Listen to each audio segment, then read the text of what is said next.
My self Jaikumar Singh, daughter of mister Sunil Singh. Topic is संघर्ष जीवन है। जो मुस्कुरा रहा है उसे दर्द ने पाला होगा, जो जल रहा है उसके पाँव में छाला होगा। बिना संघर्ष के इंसान चमक नहीं सकता, जो जलेगा उसी दिए में उजाला होगा। संघर्ष क्यों बचे संघर्ष से, संघर्ष ही तो जीवन की आत्मा है।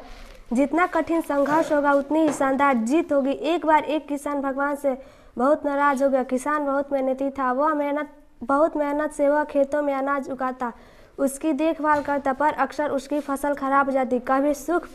कभी सूखा पड़ जाता, कभी बाढ़ आ जाती, कभी ओले, कभी तेज धूप, कभी आंधी। कोई ना कोई कारण बन ही जाता कि उसकी फसल खराब हो जाती।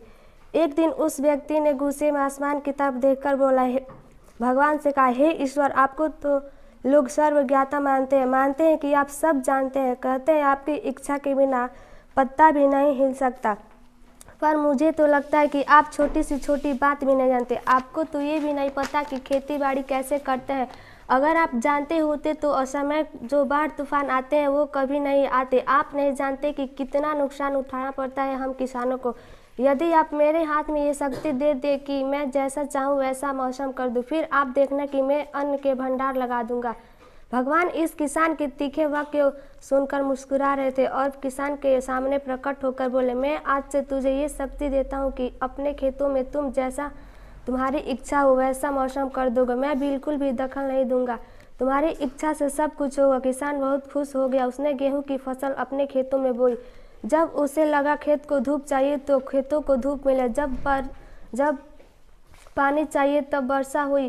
तभी आंधी तूफान बाढ़ कुछ भी उसने अपने खेतों पर आने नहीं दिया। किसान के खेत में इस वर्ष ऐसी फसल हुई जैसी कभी नहीं हुई थी। हरी भरी लहलहाती फसल। मन ही मन वह बहुत खुश हो गया और सोचने लगा, अब सबूत के साथ दिखाऊंगा भगवान को। इसे कहते हैं शक्ति का सही उपयोग। मेरी सफलता देखकर उन्हें अपने नियम जरूर बदलने पड़ेंगे। कुछ दिन गुजरने के बाद फसल कटने को तैयार हो गई। किसान बड़ी उत्सुकता के साथ फसल काटने लगा। जैसे ही उसका ध्यान गेहूं के बालियों पर पड़ गया तो उसने अपने सिर पीट लिया। वह रोने चिल्लाने लगा। गेहूं की एक भी बाली के अंदर गेहूं का दाना नहीं था। सारी बालियां अंदर से खाली थी।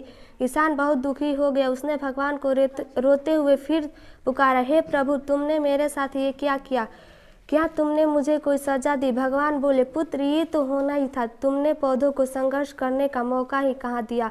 न तो तुमने उन्हें आंधिया से जूझने दिया, न तेज बारिश को सहने दिया, न धूप तपने दिया। एक भी चुनौती का सामना तुमने उन्हें नहीं करने दिया। इसलिए सारे पौधे अंदर से खोखले रह गए। जब आंधी तूफान बाढ़ तेज बारिश धूप पड़ती है तभी ये पौधे अपने अस्तित्व को बचाने के लिए संघर्ष करते हैं। इसी संघर्ष से एक बाल पैदा होता है जिसमें शक्ति होती है, ऊर्जा होती है, और यही ऊर्जा फूटती तेरी बालियों में गेहूं की दाने की तरह जो नहीं फूटी। तूने उन्हें कठिन परिस्थितियों से गुजरने ही नहीं दिया, जहाँ उनके अस्तित्व का जन्म ही सारी बालियों इसे खाली है कि एक भी गेहूं का दाना इसलिए नहीं है क्योंकि तूने अपने पौधों को संघर्ष कराया ही नहीं।